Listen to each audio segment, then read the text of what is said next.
Začneme hned v roce 67. Michal v roce 67 vítězí v historicky prvním ročníku Porty v Ústí nad Labem s kapelou Rangers.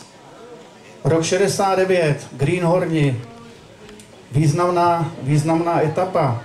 Michal se nechává přemluvit a ono to nebylo zase až tak jednoduchý, aby zpíval mimo jiné i české písničky, české překlady.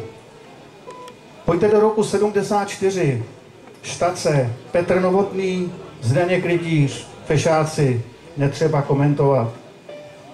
No a konečně rok 80. Michal si dělá radost a zakládá svoji vlastní kapelu Tučňáci.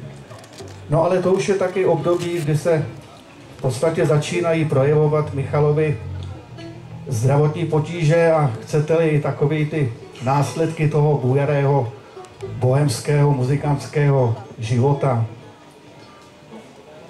Nemoc byla taky důvodem, že Michal musel ukončit hudební činnost Tučňáků. Michal se stěhuje natrvalo do jihočeských Hořtic a tady stejně tak jako poctivě se vrhnul do zpívání, tak tady se vrhnul do podnikání. Michal provozoval svoji vlastní hospodu, country hospodu.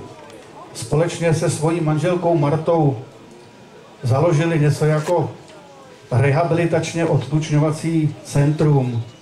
No a nebyl by to Jirka Lábus, který to komentoval slovy, že dopoledne to bylo fit centrum a večer potom pit centrum. Takový tam byl 100% servis. Michal ještě spolupracuje, hostuje v kapele Platan Band. Jak už tady byla zmínka, náš kamarád Ivan v té době v Platan Bandu působil a mohl by o Michalovi hodiny vyprávět, ale my jsme dneska časově trošku omezený. Takže pojďme si raději ty jeho písně připomenout, zahrát. Jo a přátelé, ještě odpověď na jeden dotaz.